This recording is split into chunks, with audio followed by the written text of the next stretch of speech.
नमस्कार, दिल्ली न्यूज में आपका बहुत बहुत स्वागत है। चलिए देखते हैं आज की 25 फटाफट काम की और महत्वपूर्ण बड़ी खबरों को। पर इससे पहले वीडियो को लाइक करना बिल्कुल ना भूलें। डीडीए ने 3400 फ्लैट्स की बिक्री की शुरू। दिल्ली एनसीआर में अपना खुद का घर होना हर किसी का ख्वाब होता है, लेकिन बढ़ती प्रॉपर्टी कीमतों के कारण यह सपना सभी के लिए साकार नहीं हो पाता। अगर आप भी दिल्ली में अपना घर लेने की सोच रहे हैं तो दिल्ली विकास प्राधिकरण की नई हाउसिंग स्कीम आपके लिए एक बड़ा अवसर हो सकती है। इस स्कीम के तहत दिल्ली के चुनिंदा इलाकों में सिर्फ 12 लाख रुपए में घर खरीदने का मौका मिल रहा है, जिससे आपके अपने घर का सपना अब हो सकता है साकार। लॉकडाउन लगने वाला है, 10 राज्यों को लेकर आईएमजी ने जारी की चेतावनी। देश भर के कई राज्यों में एक बार फिर आफत को लेकर अलर्ट जारी कर दिया गया है। जी हां, लोगों के लिए मुश्किल का वक्त फिर आ सकता है। जिस तरह कोरोना महामारी के दौरान लॉकडाउन लगाया गया और लोग घरों में कैद हो गए थे, उसी तरह दोबारा लॉकडाउन जैसी स्थिति बन रही है। दरअसल मौसम विभाग की ओर से जारी अलर्ट के मुताबिक देश के 10 राज्यों में अच्छी बारिश के आसार बन रहे हैं। वहीं पहाड़ी राज्यों पर बर्फबारी लोगों के लिए बड़ी परेशानी खड़ी कर सकती है। अरविंद केजरीवाल की याचिका पर हाईकोर्ट ने ईडी से मांगा जवाब। दिल्ली हाईकोर्ट ने प्रवर्तन निदेशालय से आम आदमी पार्टी नेता अरविंद केजरीवाल की एक याचिका पर जवाब मांगा है। आप संयोजक ने कथित शराब घोटाले से जुड़े मनी लॉन्ड्रिंग मामले में एजेंसी की शिकायत पर उन्हें जारी समन को चुनौती दी है। जस्टिस मनोज कुमार ओहरी ने आपराधिक मामले में सुनवाई पर रोक लगाने से इनकार कर दिया और कहा कि निचली अदालत का आदेश जिसे केजरीवाल ने चुनौती दी है वह 2 महीने पुराना है। एनसीआर में कैंसर मरीजों के लिए जनवरी से बनेगा 500 बेड का नया सेंटर। फरीदाबाद के ईएसआईसी मेडिकल कॉलेज एवं अस्पताल में इलाज के लिए पहुंचने वाले मरीजों के लिए राहत की खबर है। अस्पताल परिसर में कैंसर रोगियों के लिए नया सेंटर जनवरी से बनेगा। 500 बेड के इस अस्पताल में कैंसर मरीजों के लिए रहने खाने के साथ ठहरने की व्यवस्था उपलब्ध कराई जाएगी। सर्दियों से बचने को दिल्ली सरकार ने बांटे हीटर, जानिए किससे मिलेगा फायदा। राजधानी दिल्ली समेत उत्तर भारत के इलाकों में ठंड ने अपना असर दिखाना शुरू कर दिया है। इसी सिलसिले में मंगलवार को दिल्ली के पर्यावरण मंत्री गोपाल राय ने लोगों को हीटर बांटे। पर्यावरण मंत्री ने ये हीटर नाइट ड्यूटी पर काम करने वाले कर्मचारियों को बांटे।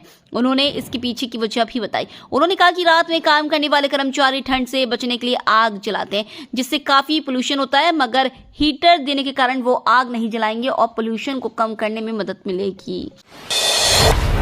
आप नेता सोमनाथ भारती को सुप्रीम कोर्ट से बड़ा झटका। आम आदमी पार्टी के नेता सोमनाथ भारती को सुप्रीम कोर्ट से बड़ा झटका लगा है। सुप्रीम कोर्ट ने सोमनाथ भारती की उस याचिका को खारिज कर दिया है जिसमें उन्होंने उनके खिलाफ दर्ज मामले को उत्तर प्रदेश के सुल्तानपुर से दिल्ली ट्रांसफर करने की अपील की थी। यह मामला उनके खिलाफ उत्तर प्रदेश में अस्पतालों और स्कूलों की स्थिति पर कथित रूप से अपमानजनक टिप्पणी करने के लिए दर्ज किया गया था। गाड़ियों के कम इस्तेमाल और पोल्यूशन घटाने को लेकर एमसीडी का प्लान। दिल्ली नगर निगम निजी वाहनों के इस्तेमाल को कम करने और गाड़ियों से होने वाले उत्सर्जन से होने वाले वायु प्रदूषण को रोकने के लिए अपने पार्किंग शुल्क को 2 गुना करने की योजना बना रहा है। कल होने वाली एमसीडी हाउस की बैठक में इस बारे में प्रस्ताव रखा जाएगा। इसी दिन दिल्ली के अगले मेयर और डिप्टी मेयर के लिए चुनाव भी होने हैं। दिल्ली में नर्सरी एडमिशन की दौड़ 28 नवंबर से। शैक्षणिक सत्र 2025-26 के लिए दिल्ली के प्राइवेट स्कूलों की प्रवेश स्तर कक्षा की सामान्य सीटों पर दाखिलों को लेकर कार्यक्रम जारी हो गया है। स्कूलों में दाखिला को लेकर आवेदन फॉर्म 28 नवंबर से उपलब्ध होंगे। इस संबंध में शिक्षा निदेशालय की निदेशक विदिता रेड्डी ने सर्कुलर जारी किया है। सर्कुलर के अनुसार स्कूलों में 28 नवंबर से दाखिला आवेदन की प्रक्रिया शुरू होगी। स्कूलों को 25 नवंबर तक दाखिला से जुड़े मानदंड और पॉइंट निदेशालय की वेबसाइट पर अपलोड करने होंगे। चीनी वीजा मामले में कांग्रेस नेता जगदीश टाइटलर को बड़ी राहत। दिल्ली की राव जीवनी कोर्ट ने चीनी वीजा फर्जीवाड़ा मामले के सीबीआई से जुड़े केस में अभिषेक वर्मा और कांग्रेस नेता जगदीश टाइटलर को बरी कर दिया है।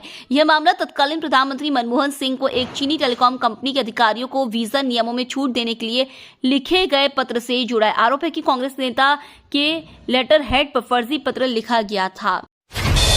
विदेश चंदा लेने वाले एनजीओ पर हो सकता है एक्शन। धर्मांतरण या दुर्भावनापूर्ण इरादे से विरोध प्रदर्शन भड़काने, विकास विरोधी गतिविधियों या फिर जिसके आतंकवादी या कट्टरपंथी समूह के साथ संबंध रखने वाले एनजीओ का FCRA लाइसेंस रद्द हो जाएगा। केंद्रीय गृह मंत्रालय ने कहा है कि किसी एनजीओ के अपने लक्ष्य और उद्देश्यों के अनुसार विदेशी चंदे का इस्तेमाल न करने या वार्षिक रिटर्न दाखिल न करने की सूरत में यह कार्रवाई हो सकती है। एशियाई महिला हॉकी चैंपियंस ट्रॉफी में भारत की लगातार दूसरी जीत। भारत ने महिला हॉकी एशियन चैंपियंस ट्रॉफी में लगातार दूसरी जीत हासिल की है। भारतीय टीम ने अपने दूसरे मैच में दक्षिण कोरिया को 3-2 से शिकस्त दी। दक्षिण कोरिया की एशियन हॉकी चैंपियनशिप में यह पहली हार है। भारत की ओर से दीपिका ने 2 गोल और कुमारी संगीता ने 1 गोल दागे। भारत के दोस्त को विदेश मंत्री बनाने जा रहे ट्रंप एनएसए भी हैं खुले समर्थक। अमेरिका के नवनिर्वाचित राष्ट्रपति डोनाल्ड ट्रंप ने फ्लोरिडा के सेनेटर मार्को रूबियो को विदेश मंत्री और सांसद माइक वॉल्टेज को राष्ट्रीय सुरक्षा सलाहकार का जिम्मा संभालने के लिए कहा है। रूबियो को भारत का दोस्त माना जाता है। वह भारत अमेरिका संबंधों के समर्थक रहे हैं। वहीं वॉल्टेज भी भारत के पुराने समर्थक रहे हैं और वर्षों से भारत एवं भारतीय अमेरिकों के लिए कांग्रेसनल कॉकस के सह अध्यक्ष भी रहे हैं। डीएमआरसी ने शुरू की बाइक टैक्सी सेवा, महिलाओं को मिलेगी ये सुविधा। शहरी गतिशीलता को बढ़ाने के लिए एक महत्वपूर्ण कदम के रूप में दिल्ली मेट्रो रेल कॉर्पोरेशन ने अपने यात्रियों के लिए बाइक टैक्सी सेवा शुरू की है, जिसमें महिलाओं के लिए शेयर्स नामक एक समर्पित सेवा भी शामिल है।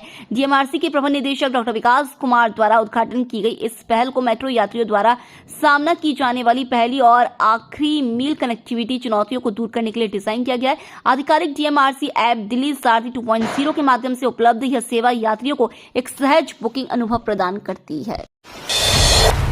एसबीआई का दावा, ट्रंप की जीत में भारत के लिए चुनौतियां और मौके दोनों। डोनाल्ड ट्रंप के दूसरे कार्यकाल में अमेरिकी डॉलर के मुकाबले रुपया 8-10% तक कमजोर हो सकता है। एसबीआई की जारी शोध रिपोर्ट में यह अनुमान लगाया गया है। रिपोर्ट में कहा गया कि अमेरिकी डॉलर के मुकाबले रुपए में कुछ समय के लिए गिरावट आ सकती है। इसके बाद स्थानीय मुद्रा मजबूत होगी। अमेरिकी राष्ट्रपति के रूप में ट्रंप के पहले कार्यकाल में रुपए में 11% की गिरावट आई थी। हालांकि यह अमेरिकी राष्ट्रपति जो बाइडेन के कार्यकाल में आई गिरावट से कम है। कनाडा पीएम ट्रूडो के लिए एलन मस्क ने कह दी ऐसी बात, गदगद हुए भारतीय। टेस्ला के सीईओ एलन मस्क ने कनाडा के प्रधानमंत्री जस्टिन ट्रूडो पर ऐसी टिप्पणी की है जिससे उनके भारतीय प्रशंसक खुश हो गए और साथ ही उनके प्रशंसकों की संख्या में इजाफा भी हुआ है। एलन मस्क ने ट्रूथफुल नाम के एक एक्स यूजर के पोस्ट को रिपोस्ट किया है, जिसमें एक ग्राफ शेयर किया गया है जो यह दिखाता है कि कैसे पीएम ट्रूडो के कार्यकाल में कनाडा की प्रति व्यक्ति जीडीपी में गिरावट आई और साथ ही ऊपर LOL कैप्शन भी लिखा है। इस पोस्ट को रिपोस्ट करते हुए एलन मस्क ने वो टिप्पणी भी लिखी है। सरकारी कर्मचारियों को बड़ा तोहफा, 18 माह का डीए एरियर जल्द मिलेगा। सरकारी कर्मचारियों के लिए हाल ही में एक महत्वपूर्ण खबर आई है, जिसमें उन्हें 18 महीने के महंगाई भत्ते का एरियर मिलने की संभावना जताई गई है। यह एरियर उन कर्मचारियों के लिए है जिनका भत्ता कोरोना महामारी के दौरान रोका गया था। इस समय सरकार ने वित्तीय स्थिति को ध्यान में रखते हुए महंगाई भत्ते को रोकने का निर्णय लिया था। अब सरकार ने संकेत दिए कि इस बकाया राशि का भुगतान जल्द किया जा सकता है, जिससे लाखों सरकारी कर्मचारियों, पेंशन भोगियों को राहत मिलेगी। जिला प्रशासन ने बताया, टैटू से महिलाओं को एड्स के दावों में कितनी सच्चाई। गाजियाबाद के जिला एड्स नियंत्रण अधिकारी ने मीडिया में चल रही टैटू बनवाने से 20 महिलाओं को एड्स और HIV होने की खबर का खंडन किया। अधिकारी ने कहा है कि इस प्रकार का कोई भी आंकड़ा विभाग की ओर से जारी नहीं किया गया है।